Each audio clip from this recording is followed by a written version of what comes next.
The President, Commander-in-Chief of the Armed Forces, Federal Republic of Nigeria, Muhammadu Buhari, now addresses the nation to commemorate Nigeria's 61st independence anniversary. Mr. President.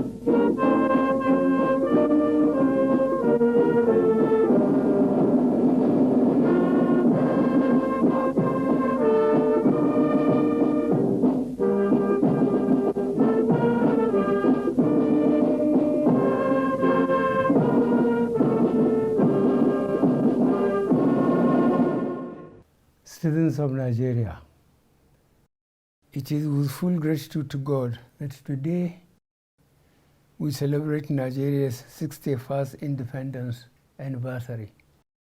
For 1st of October 1960 to happen, all hands were on deck. East, West, North all came together to celebrate freedom. Today should not only serve as a reminder of the day the British handed over the reins of power to Nigerians, but also unified Nigerians from all ethnic groups, religions, and regions.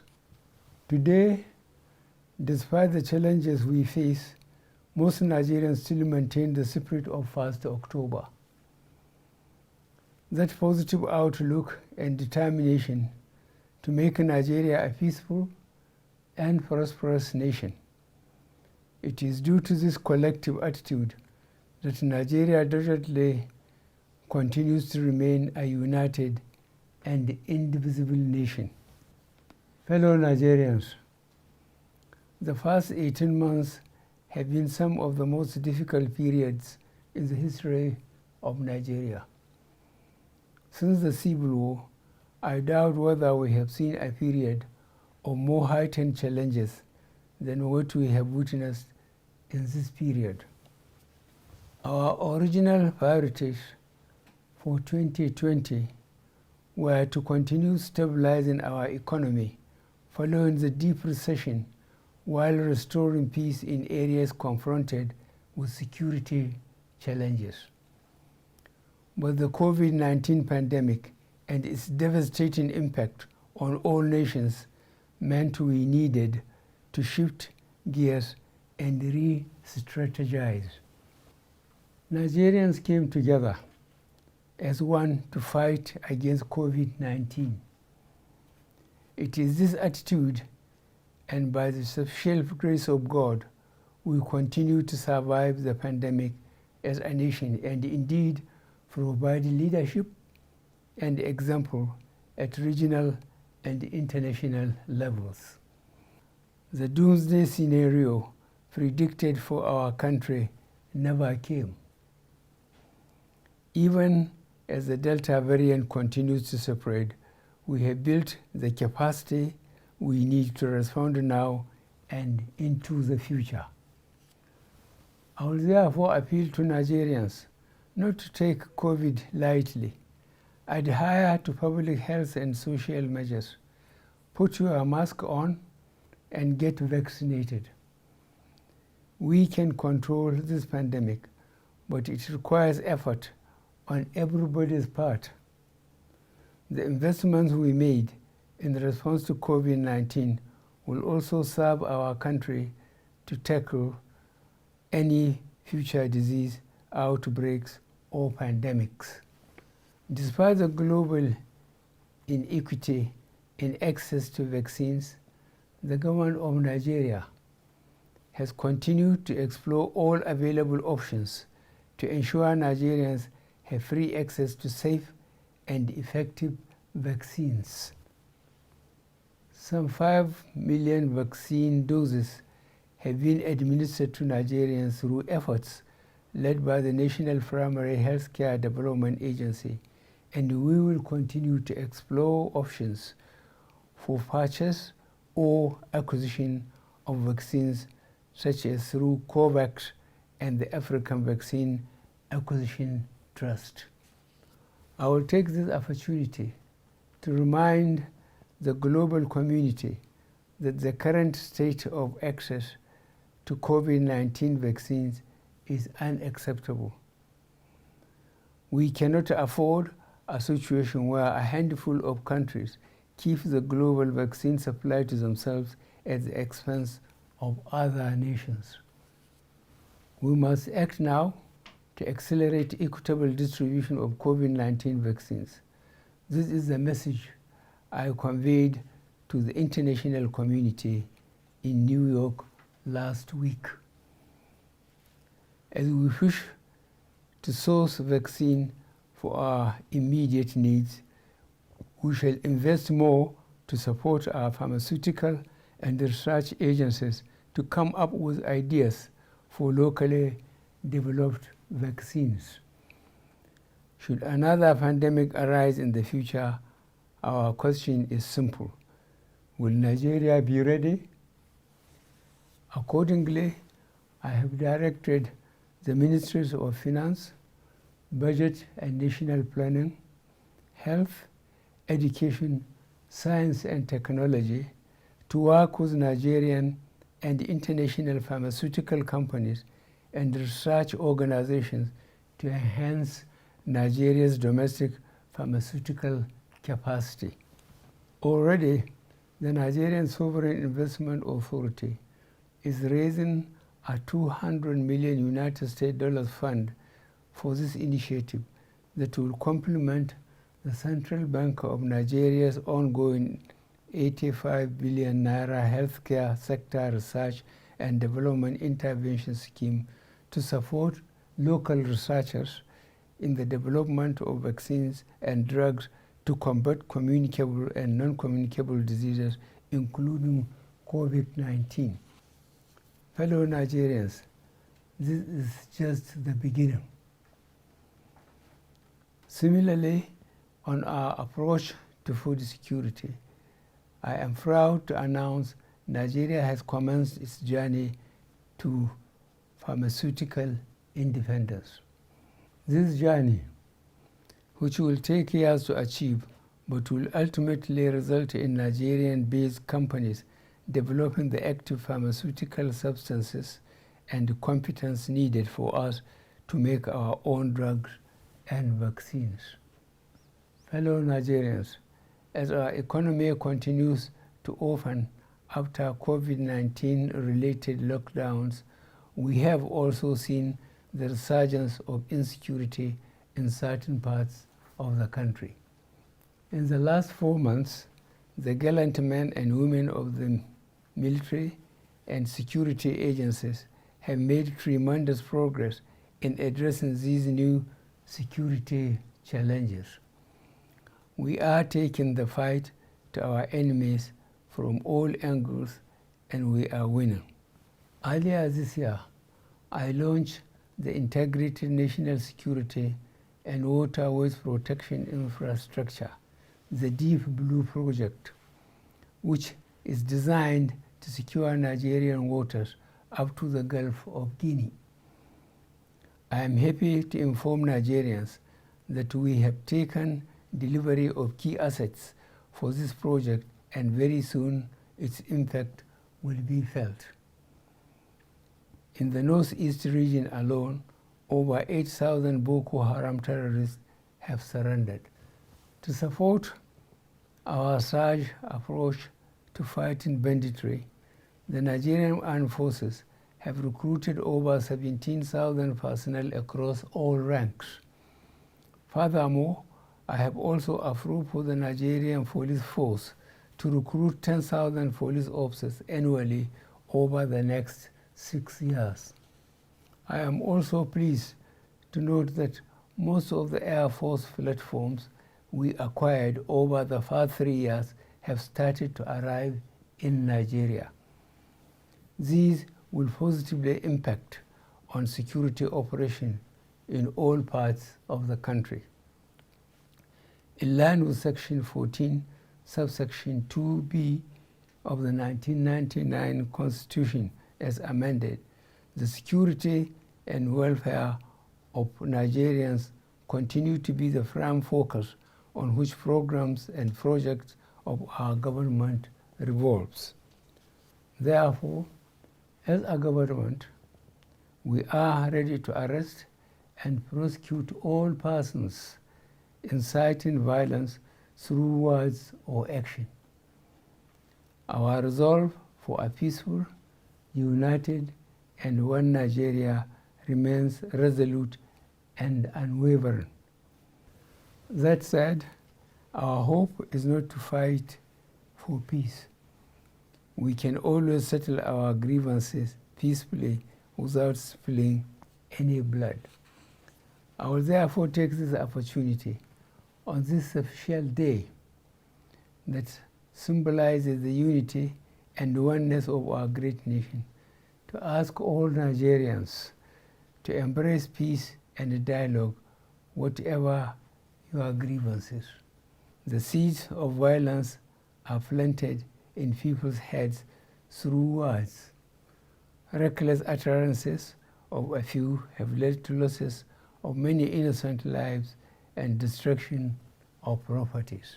Such unfiltered and unsubstantiated lies and hate speeches by a few evil persons must be stopped.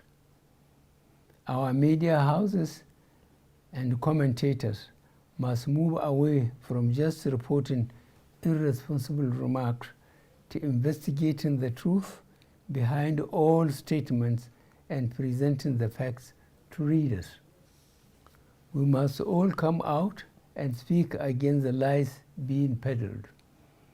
At this point, I would want to sincerely appreciate the large number of our traditional, religious, and community leaders, as well as other well-meaning Nigerians who, in their various fora, are openly spreading the message of peaceful coexistence and conflict settlement through dialogue in their respective communities. Nigeria is for all of us. Its unity is not negotiable, and its ultimate success can only be achieved if we all come together with a common goal of having peace and prosperity for our nation. We shall continue to work on dialogue-based solutions to address legitimate grievances, but we remain ready to take decisive actions against secessionist agitators and their sponsors who threaten our national security.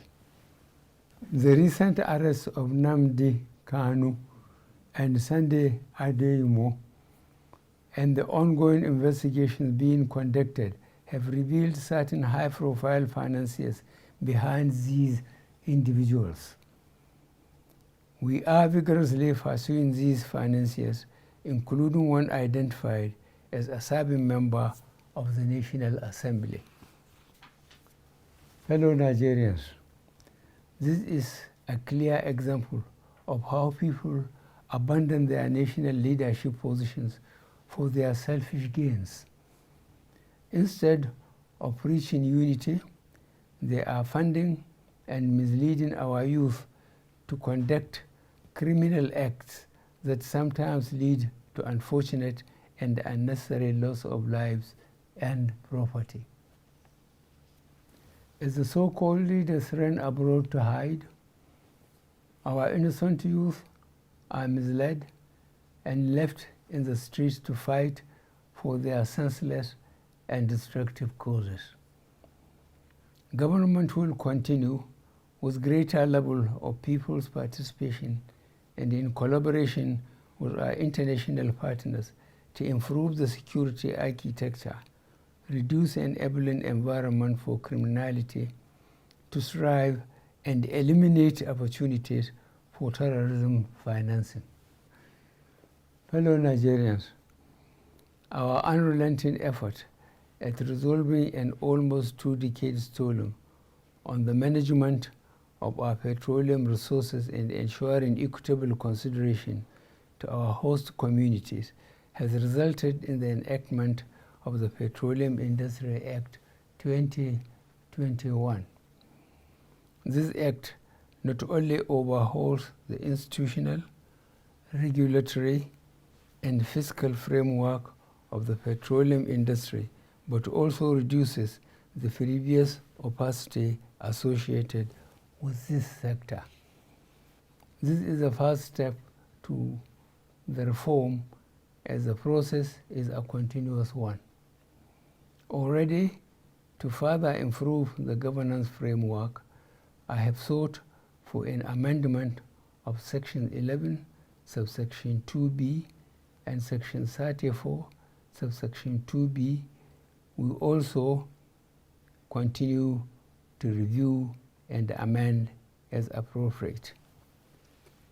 At this juncture, it is very appropriate that I salute the leadership and members of the Ninth Assembly for their patriotism, dedication to duty, candor, and most importantly, the dispatch with which they have enacted legacy legislations for this nation.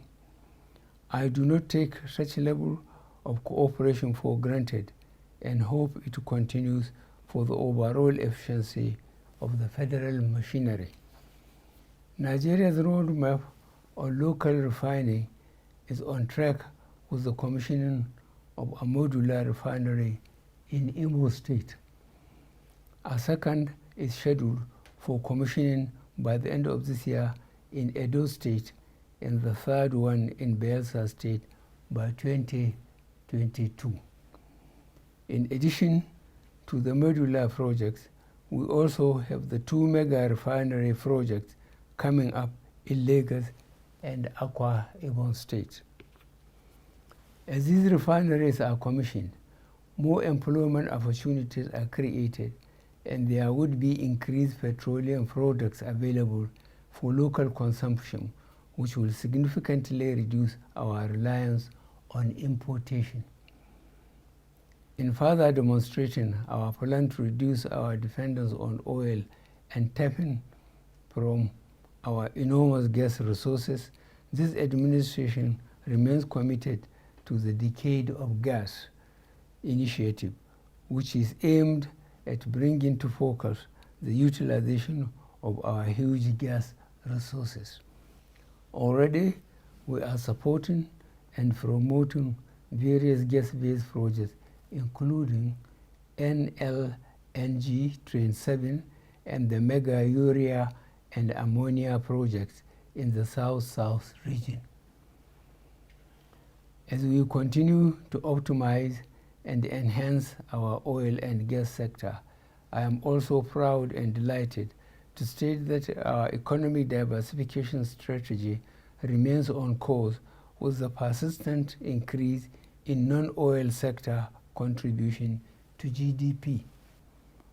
We recovered from economic recession in Q4 of 2020 with a GDP growth rate of 0.11% and grew by 0.51% and 5.01% in real terms in the first and second quarters of 2021.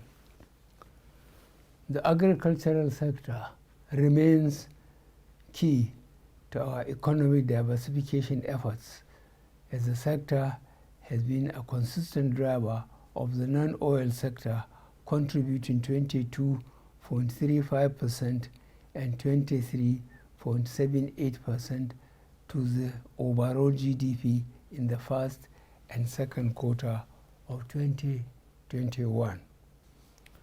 We have seen significant private sector investment in almost all areas of the agricultural value chain, and these have continued even during the COVID-19 pandemic.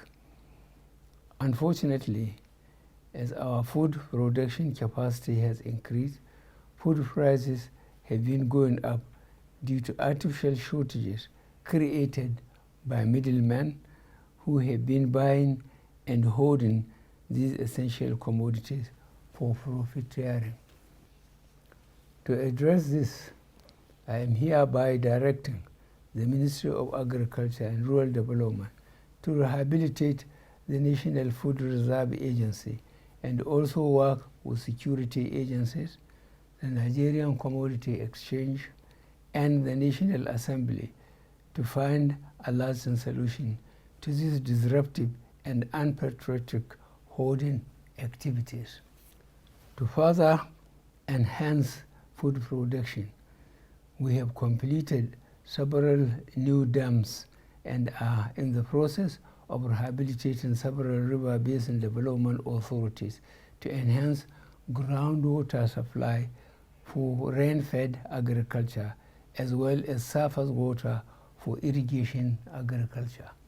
The water projects we completed between 2015 to 2020 have improved Nigeria's access to potable water to 71% between 2015 and 2020. This means 12.5 million additional Nigerians now have direct access to potable water. Fellow Nigerians, this government remains concerned by the significant transportation infrastructure deficit we have. Addressing the challenges our commuters and lorry drivers face on the motorways is still a high priority to us.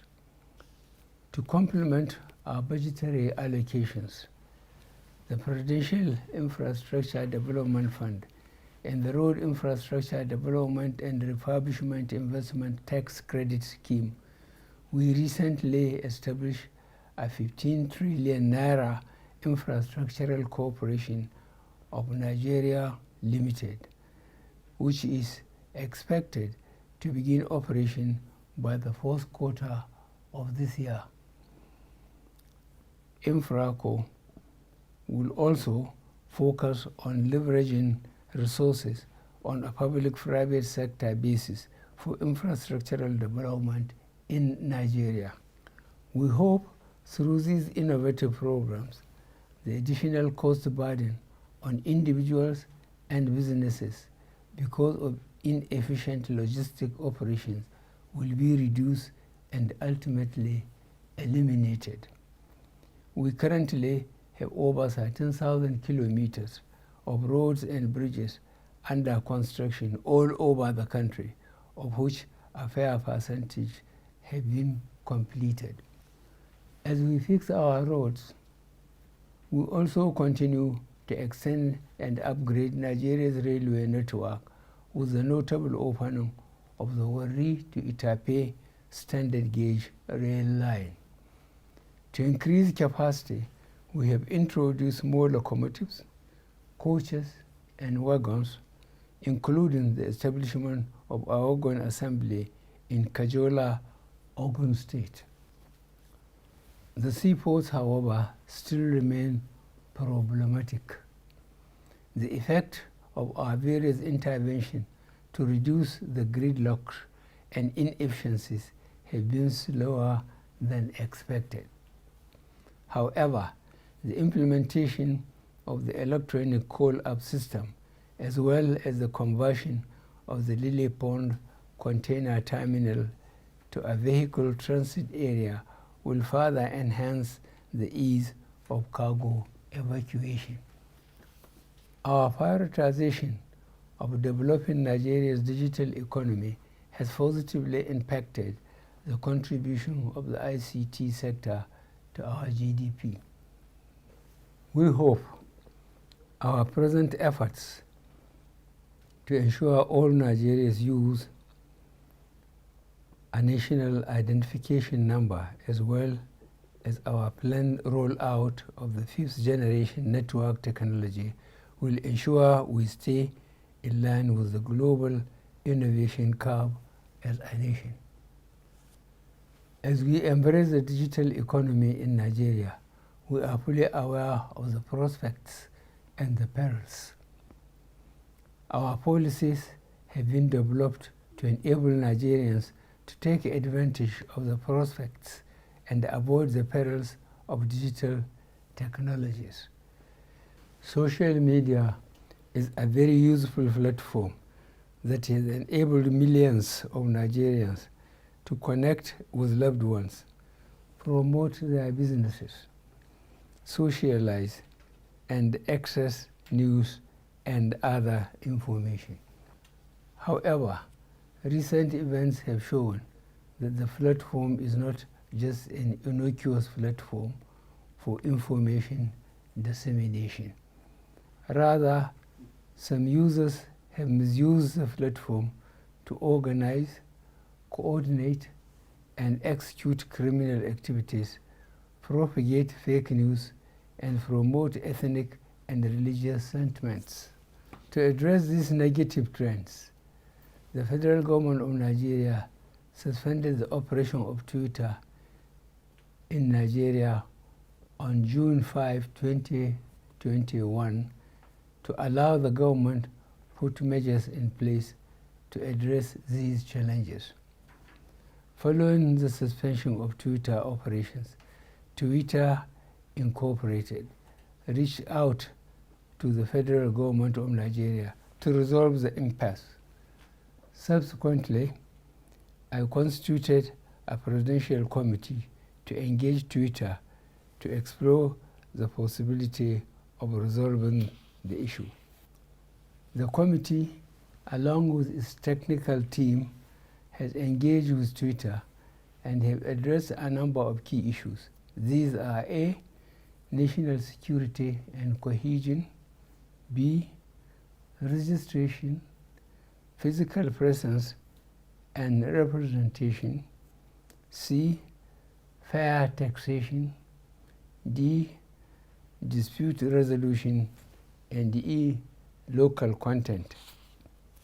Following the extensive engagements, the issues are being addressed, and I have directed that the suspension be lifted, but only if the conditions are met to allow our citizens continue to use the platform for business and positive engagements.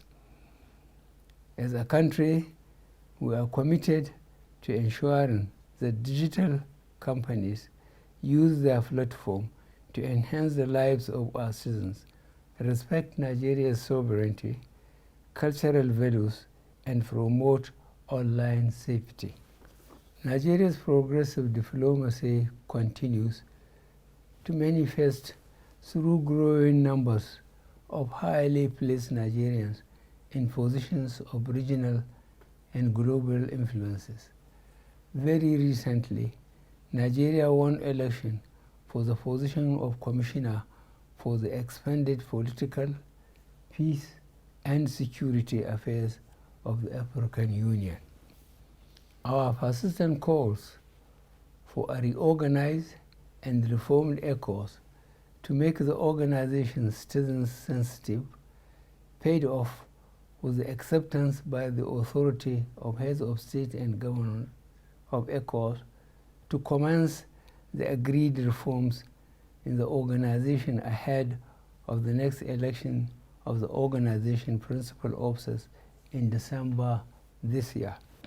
As the African Development Bank, World Trade Organization, and indeed the United Nations footprints of Nigeria's diplomacy are clearly evident. We remain confident that our goal of lifting 100 million Nigerians out of poverty in 10 years is achievable. Considering the positive impact of our social investment programs, I recently approved an increase in the number of NPower program beneficiaries from 500,000 to 1 million.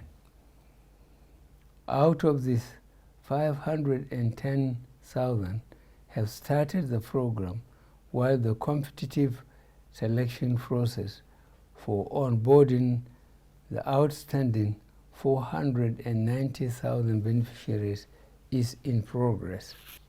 The National Homegrown School Feeding Program is currently being implemented in 35 states of the Federation and the FCT.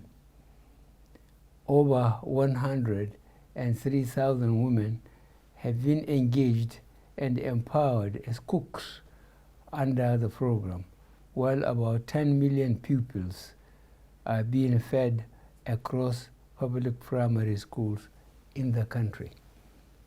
To grant increased access to credit to the most poor and vulnerable, I have directed an increase in the disbursement of government enterprise and empowerment program loans to an additional 1 million beneficiaries, laying more emphasis on the smallholding farmers through the Farmers' Money Program.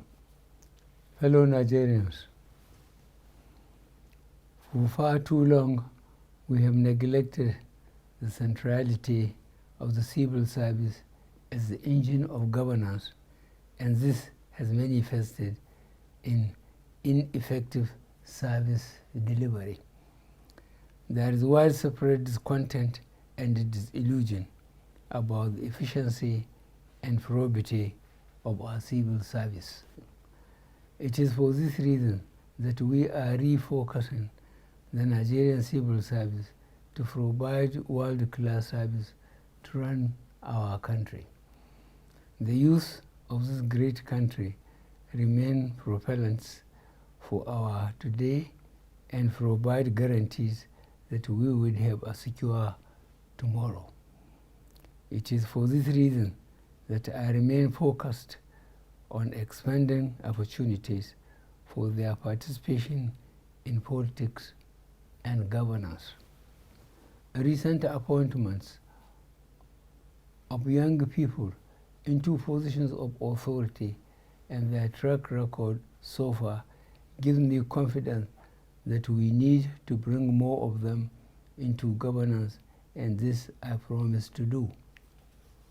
More specifically, to encourage girl-child education, female scholarship schemes, life skills, and digital literacy skills to boost girls' enrollment, retention, and completion of schooling are all initiatives put in place to ensure gender balance in appropriately positioning our youth for positions of leadership.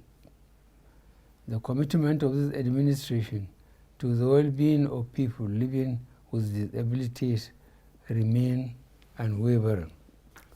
Government recognizes their contributions to development, and I have, in this regard, directed all relevant government agencies pay special attention to the peculiarities of different abilities in the implementation of policies and programs.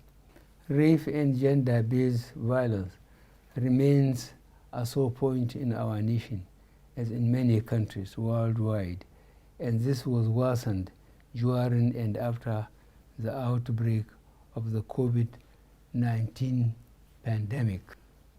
We are currently engaging heads of courts to establish specialized courts for the speedy and seamless trial of rape gender-based offenses, especially to ensure that justice is done for child victims of sexual violence.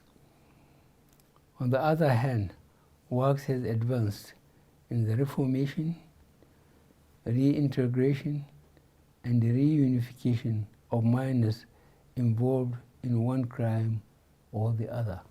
The reformation in our correctional services has manifested in an increase in modernized custodial centers and a transformation from strictly punitive to attitudinal changes so that criminals do not relapse into their previous lifestyles. As we begin to celebrate our 61 years as a nation, we need to be conscious that Nigeria does not start and end with the federal government. This country is a great collective where government at all arms and levels, as well as the private sector, and more importantly, individuals, have a role to play. In particular, security is a bottom-to-top undertaking. Joining hands and hearts together would enable us to secure ourselves and our country. I fully understand the anxiety of many Nigerians on the inability of this country to go beyond a never-ending potential for becoming a great nation to an actually great one.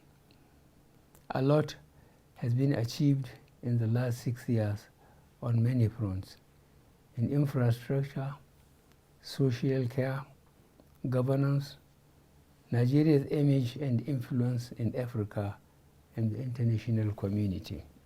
But critics misdiagnose incremental progress as stagnation. Since coming to power, this administration has tackled our problems head-on in spite of the meager resources. No government since 1999 has done what we have done in 6 years to put Nigeria back on track. We shall continue to serve the country, listen to all, and protect our democracy and the country. Thank you all, and God bless the Federal Republic of Nigeria.